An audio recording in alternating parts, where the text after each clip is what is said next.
Kibera almost over 40 years. 40 years. Yeah, I've been young as I was here. Okay. Yeah. And like, how did you come to live here? Did you used to live someplace else and then you came to live in Kibera? In fact, my father was here and he was doing guarding for some people. Okay. So I used to live very many times with him. So I lived most of my life here. I lived a few somewhere, but here in Nairobi, and then I lived all my life here in Kibera. Okay. Yeah. And like, you told us your story earlier, but why did you choose a life of ministry? Yeah. After I lived here and did all sorts of evils that I explained into my, testimony. I did many evil things. To kill somebody I didn't kill, but you can name it. Any evil thing, I did it. I used to pull even some women hair. I loved it. Hey, look. I did things that were not good.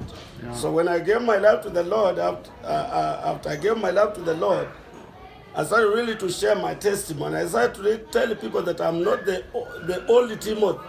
I'm the new Timothy. And even in the first days, about like maybe 1, 2, 3, 4 months, when I told them that I'm new Timothy, they said, "You dog."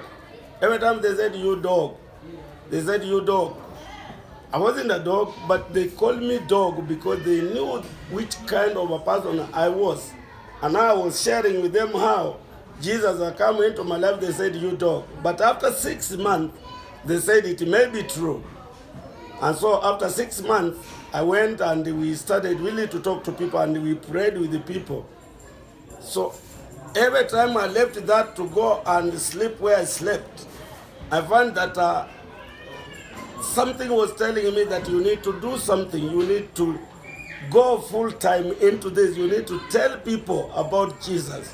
That just came. The motivation for me to get into what I'm doing came as right after my salvation. I went on Rampart to tell them. And where do you get your support from? With the support, I cannot tell you how I get support. It's a miracle. Yeah. People talk about the miracles. They go and look for miracles in some place. Like people are told, come to Uhuru Park. Uhuru Park is a big park this side. Come for miracles. And the people run there. There are no miracles there. I'm a miracle of myself. I have Jesus, and Jesus has everything.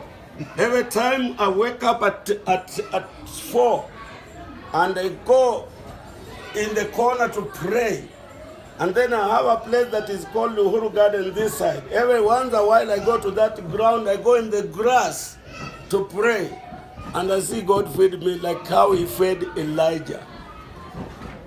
So I cannot tell how exactly I'm getting my support, because I don't have it either.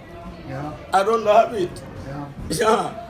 I cannot say here is where the support is coming from. No. It just comes. If I say that, I'm lying. Yeah. No.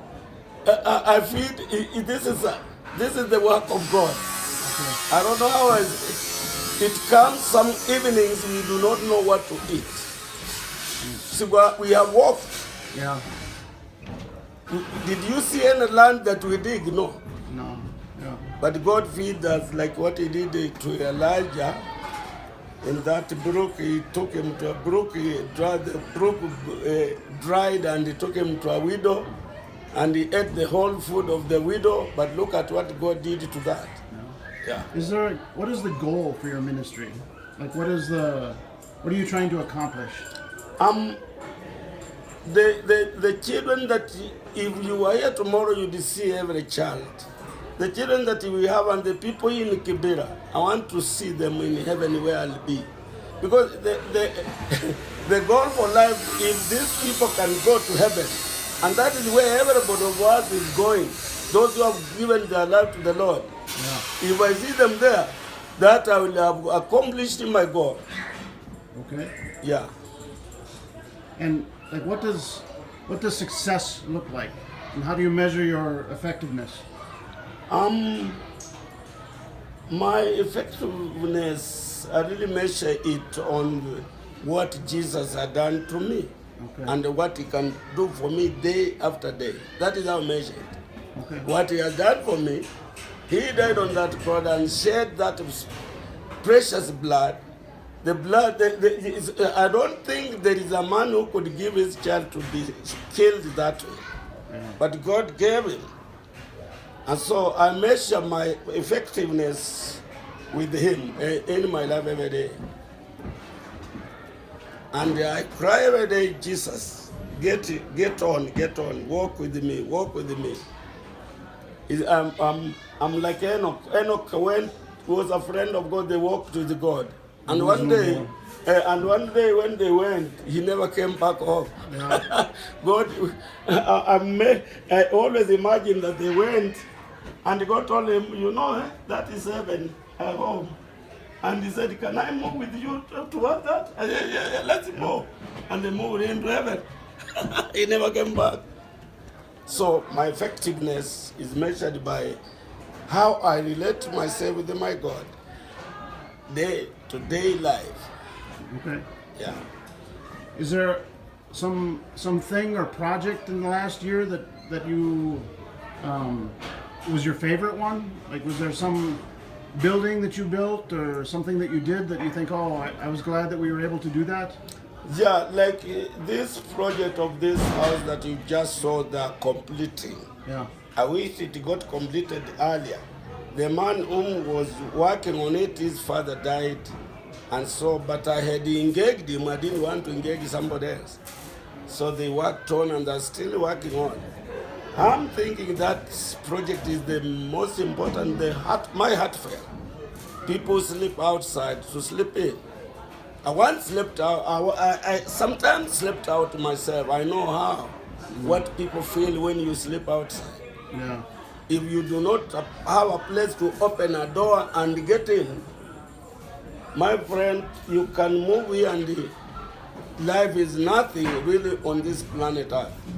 So my favorite one is just that house that you see is finishing. I want to put in beds and furnish it and let young people come and enjoy that facility. Okay. Yeah.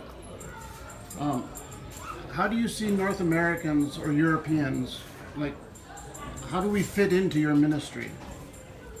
Yeah, many Westerners, as I understand, I've read some books, they say work has been done in Africa, so we need to stay aside.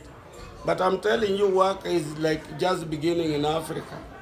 In Kibera, not many people have heard the gospel. There are many voices here. There are voices of politicians, there are voices of witch doctors, there are voices of mugging, there are voices of prostitution, there are voices of drugs trafficking. There are many voices here and the people have followed that. You may think, it's like what we have done in Kibera is just a drop in the sea.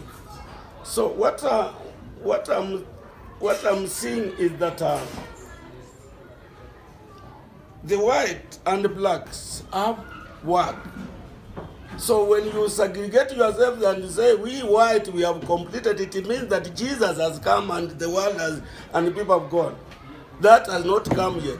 Yeah. I wish the rapture took place when you are here. We become purple, white and blacks. I'm imagining maybe we can become a color of God, purple. Purple? Yeah, purple. Yeah. That would be fun if he came over here. Yeah, that would be fun if we left here. Together. If we left here going up, you look at your body, you see, hey, it's purple. Look at mine, it's purple. Not white again or black. Yeah. So work is to be done until Jesus comes. So you guys come. Don't say you stay aside. No. And you can aid us. We are your brothers in the Lord. You can aid us. You can adapt us. Yeah. Adoption. Jesus adopted us. We were not in the previous tree. No, we but yeah, we have been planted in. Yeah, we were not. Yeah. The Israelites were. The Gentiles were outside. When we gave our life, we have been, put in with those Israelites that have given their life to the Lord. Yeah. He's the vine, we are the branch. Yeah, He's the vine, we are the branch. Yeah. So the work has not been done. That is why I still claim that some of you, young man like this, needs to come. Yeah. And you need to come several to see him and to work alongside with us like that. Okay. And you need to take our phone, you sing. You need to beat us on the back like this every time. Well done. Well done. Nobody does for us here in Kibera. Yeah. Nobody. Well, let me do that for you now. Let me pray for you now. Yeah, pray. Yeah. Father, thank you for my brother Timothy. Thank you that he is here and that he is working in an area that I cannot just because I live on the other side of the world. Thank you that he cares for these children and for these people. Lord, you love all people and you want all of them to come to you. And I thank you that you have given Brother Timothy here so that he can speak to the people here. I pray that you would give him power and effectiveness. I pray that many, many people would come to know you through him. Thank you for his shining light in this city. Thank you for the love that he has for you and for the love that he has for others. Yes. And I pray that you would strengthen him and give him courage and encouragement and power and just help him to have fun while he is here. Yes. And I look forward to the day that you come and you sound your trumpet and both our skin will be purple. Yes. Amen. Amen. Amen. Amen. Amen. Amen. God bless you. God bless you. Come another time. I'm just thinking, he said he'll give you a ticket. He can get some other people and say, brother, run and see Timothy in Kibera. Yeah. Yeah, and if you don't run, take my phone number. You ring. You say, how are you, Timothy? I'll take your How phone is number. everything? Yeah. Yeah.